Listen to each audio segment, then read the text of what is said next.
Chapter 8. Can you fly a TIE Defender? Outskirts of the Jakku system. Resurgent-class Star Destroyer, Ravager.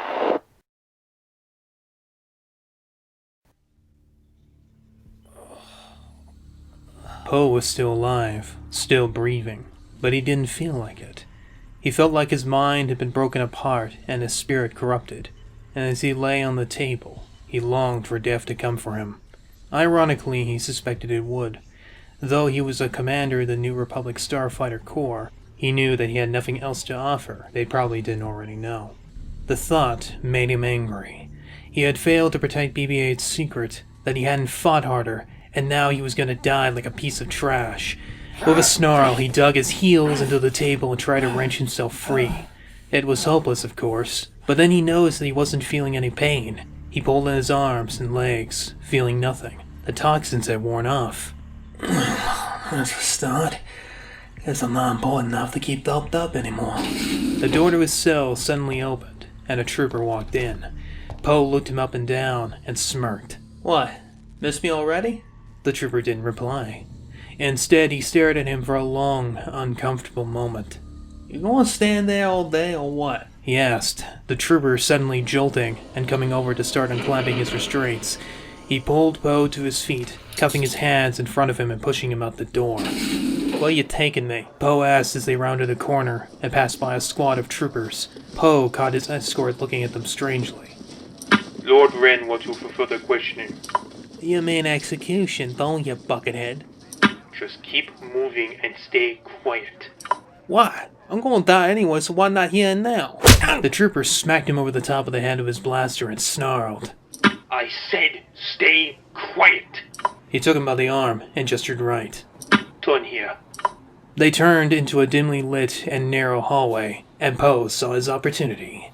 As soon as they disappeared out of sight, he suddenly dropped to the floor and kicked out his escort. It sent him crashing into a wall, and Poe tried to rip his weapon from him.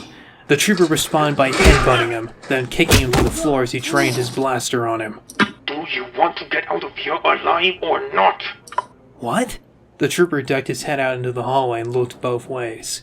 The trooper seemed to be satisfied that they were alone, because he then removed his helmet to reveal a close-shaven, dark-skinned man. This is a rescue. I'm helping you escape. Poe slowly rose to his feet, scrutinizing him. Are you with the New Republic? No, but I'm breaking you out. Can you fly a TIE Defender? Poe shot him a puzzled look. Why would a stormtrooper be breaking him out if he wasn't with the New Republic? I could fly anything, he said as he searched the man's eyes for something. He didn't know what, though. Why are you helping me? The question seemed to puzzle him, and Poe could feel he was searching for an answer. Not a lie, but a reason. The trooper then met his eyes. Because it's the right thing to do. Poe nodded slowly, knowing that this was his best shot at salvaging the mission. Okay. Can you get me to the hangar? Yes. Just do as I say and I'll get us there. Sure thing, buckethead. Fortunately enough, the trip to the lift and the ride out was uneventful. That changed when the doors opened, and a group of technicians in gray uniforms greeted them with surprised looks. What the hell are you doing here? Lord Wren requested the prison be brought to his quarters, but they were under repair. Oh, damn it, this is the third time now. Karos needs to put out the blasted direction sign already. I apologize, Sergeant. Was Lord Wren transferred to another room? He was. Some kind of accident happened. He's been moved down a few decks until we get it fixed. We're going then anyway. Why don't you come with? Thank you, Sergeant. They backed up against the wall as the four men came into the lift, turning their backs to them. Poe felt the trooper slip him his sidearm, feeling the weapon had been set to stun. On three, he mouthed. The trooper nodded, and they raised their blasters as one. The technicians fell like wet rags over the barrage of stun bolts, and the trooper opened the door just slightly. Certain no one was there, he opened the door fully and quickly filed out with Poe. He closed the door behind them and activated the under repair sign. Smart. The trooper gestured his hand forth, and Poe reluctantly surrendered the sidearm. A few minutes later, they entered the massive expanse of the hangar, and Poe couldn't help but feel amazed again at the sight of it. Keep your eyes down. Make it look like you're walking to an execution. Yeah, I know how to play a damsel in distress. As a column of troopers passed them by, he quickly put on a look of defeat and averted his eyes from them. He assumed it worked because they kept on walking. Okay, which one? Poe whispered as the rows and rows of fighters came into view. Fleet Defender. There's 2 seats. Regular model's too small for the both of us. Does it have a hyperdrive? No, but it does have more armor and guns on board. Short-range craft, meant to be an escort for support vessels. Should buy us enough time to get down to the planet. Good. I need to get back down there anyway. You're a droid. Yeah. Thinking you guys are looking for it? The Admiral's put out orders to send search parties down to the planet. Great. Just great. Alright, one thing at a time then. Let's go. Once they were out of sight and under cover, the trooper released Poe's cuffs, and they took off for the fighter. Carefully, they inspected the closest one, Poe checking its fuel count and external systems. Satisfied, he nodded, and the two quickly slipped inside. Well, this is comfier than usual, Poe said as he began the automatic checklisting. You've flown one of these before? The trooper asked as he slipped into the back seat, removing his helmet. Yeah, back in the academy. One of Thrawn's prototypes. Hey, what do you see back there? Blaster controls, I think. I've got a pair of joysticks here. Poe noticed similar controls on his end, his time in the cockpit of the Defender coming back to him. Okay, toggle on your left. Do you see a red switch along the side? Yes. That manual switches between blasters and missiles. The joystick controls mag pulses, and the one to your right controls sight alignment. It's for aiming. Copy. Triggers to fire? Yep. Strap yourself in. I'm about to start the takeoff procedures. Hey. Poe leaned over the seat to look at him. What's your name? FN 2187. FN what? FN 2187. My squad calls me... He froze, a look of pain flashing across his face. Did call me 87. Poe had seen that look before, and had a good idea why he had it, but he didn't push the issue. Buddy? That's not a name, that's a serial number. It's the only thing they gave me. Yeah? Only droids go by their serial numbers, and you sure as hell don't look like a clanker, so I ain't using it. Thanks, I guess? Yeah, you're welcome. Poe turned back around in his seat. FN. Finn! What? FN. Finn. I'm gonna call you Finn. That work? I guess. Whatever works for you. Alright, Finn. Poe smiled winningly as he extended his hand. I'm Poe Dameron. Nice to meet you. Nice to meet you, Poe Dameron. Finn took his hand with a strong grip, shaking it with a nod. Hope we don't die. On my watch, you're looking at the best pilot in the New Republic Navy, and that ain't a boast. If you get us out of here in one piece, I'll take your word for it. Challenge accepted. A cocky smile crossed Poe's lips as he took the controls, and the fighter came to life with the roar of a dragon. Howling loudly as it ascended into the air, the black and red fighter hurtled towards the hangar doors at breakneck speed. Poe laughed as the G-force hit him squarely in the chest. Whoa, this thing really moves! Captain Phasma whirled around when the intercom suddenly blared out. Command, we have a runaway on Bay 2. I repeat, we have a runaway fleet defender making for the planet below. Admiral Hux was quick to the command. Launch strikers and intercept that fighter. Bring the main guns online, but only if they get past our perimeter. Captain? Captain? Phasma, however, wasn't listening. Ensign, pull up barracks 2478. Don't bother. He's not there. Kylo Ren replied, causing her to whirl around.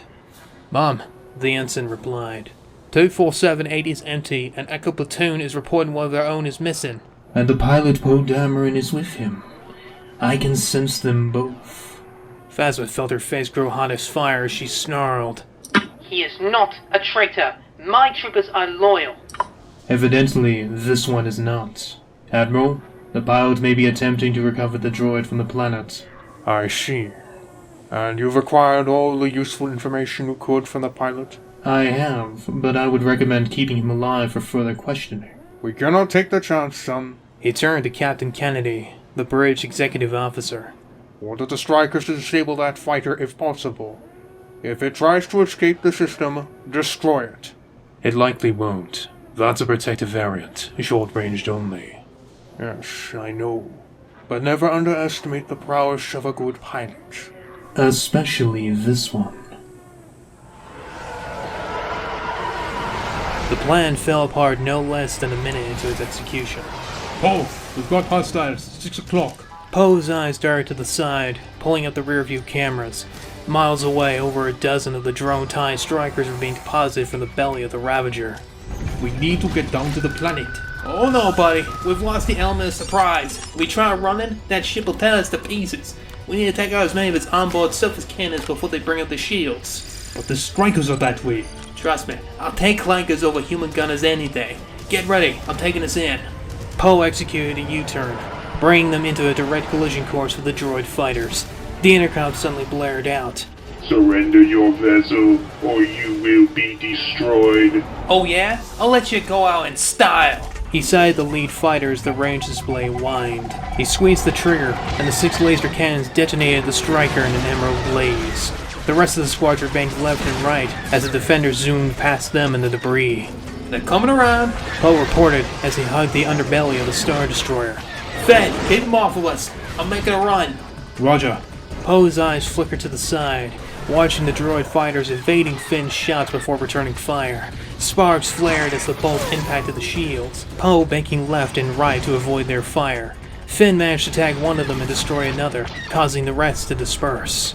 Oh, I think I figured out their flight pattern. Swing right. Swinging right. Poe replied as he swung the craft over, the strikers in pursuit. Poe watched his partner carefully, noticing that he was leading his aim a few hundred yards ahead. As the strikers flew in, Finn fired to clip the second one in the wing, causing it to spin out of control and crash into the others in the line. The rest banked up to avoid the tumbling debris, Finn catching another in retreat. Got him. Nice shooting, Finn. Alright, hang on. I'm making a pass. In front of him was a valley of surface hull guns. These included turbo lasers, point defense lasers, and missile pods, the latter of which began turning in their direction. Poe released the safety cap on his missiles, diving low as they started shooting. He began to spin clockwork and let off a flurry of missiles. Attracted to heat, the missiles struck the surface guns and destroyed them with thunderous explosions. As they came out of the fireball, more defense weapons came online. Poe zipped left and right as emerald bullets whipped past them, then his warning lights came on. Missiles incoming.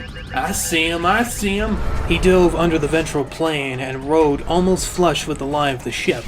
The missiles followed in their wake, arcing wide before coming center mass. Poe flew right into the valley of the remaining surface guns, the shields flaring as they took incoming fire. Hang on, I'm gonna do something crazy. He then dove to the right, swinging right past one of the point defense lasers before slowing his craft to a crawl. Behind them, the missiles, strikers, and turrets all gunned for them. The shields flared wildly, the onboard computer showing the shields dropping from 45% to 33, then to 19. Warning lights began to whirl. Poe? Now! Poe punched the throttle to the limit, the TIE Defender rocketing forward like a raging comet as the missiles and strikers screamed after them. He darted left and flew flush with the hull, the missiles too close to curve away as they slammed in the valley of defense turrets. Behind them, the void of space lit with furious explosions. You are one hell of a pilot, Poe, even if you are bloody balmy. I'll take that as a compliment. Alright, targets ahead. Fire at will. The TIE Defender ripped through the next section of surface turrets, leaving behind the long trail of destruction as they rained resistant fire down from below. Admiral Hux grimaced at the display of the monitor below. He hadn't seen such expert piloting since the war, and he was truly impressed by Poe Dameron's decisive action. It was only a shame that he was on the wrong side, otherwise he would have had him decorated with honors. Sir, One of the deck personnel shouted. they're cutting through our surface guns faster than we can engage. They're trying to destroy our remaining turbo lasers so they can escape the Jakku unimpeded. What is the status of our shields? Still coming online. 15 more seconds, sir. Good. Order our laser batteries to begin retracting into the ship and bring the ventral cannons online. Sir, we won't be able to shoot back, and they're too close for the ventral cannons to be effective. I know, son. I want them to try and escape. Lord Ran, He turned to the cloaked figure. I will require your assistance. Come with me. Poe watched as the ship's weapon systems retracted under the hull with the shields close behind. He didn't know if the Star Destroyer was using thermal shielding, but he didn't want to take a chance.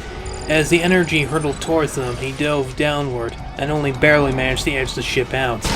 Warning signs showed him a piece of the upward wing had been sheared off, and he quickly checked his onboard instruments. Although the shields were dangerously low, they were still flying. Missiles! They're firing out the ventral cannons! I see him! Deploying countermeasures! This had been exactly what he had been saving them for. With a flick of several switches, the fire shot up a barrage of hypersonic frequency flares. Several of the missiles veered off course, striking the flares and exploding on impact. The few that didn't hit their mark continued along their flight path, but Finn took advantage of their long travel arcs and destroyed them in mid-flight. Nice shooting, buddy. Thanks. But here comes more of them. Hidden among the cloud of screaming missiles was a single hidden hunter-killer. The missile had been guided by an operator on the bridge of the Ravager, as the pilot watched the screen in anticipation, careful to stay in formation with the other missiles. More flares fired off from the TIE Defender, and the other missiles zoomed out in pursuit. Sir, I'm in position. The pilot called out to the Admiral, standing on the observation deck with Kylo Ren. The Admiral nodded and turned to Kylo. He's all yours. The Lord of Ren nodded, raising his hand towards the viewport. Poe, I think this is a guided missile. I can't bring it down. Don't worry. I've got a plan. Just keep shooting. He turned his head back to his front, getting ready to perform another daring maneuver. Poe? He looked up and saw his mother staring at him. Mom? She was so beautiful, alive, real. She reached out for him, her touch cold like the grave. Son, why are you running? Why are you running away from me? Mom, Oh, the missile's almost on us! You've been running away from me, Poe. You've been running away from my memory. Mom. I couldn't. I had to. Poe! It's time to stop running. The missile suddenly struck him, ripping off one of its 3 wings and sending him hurtling towards the planet in a blaze of black smoke.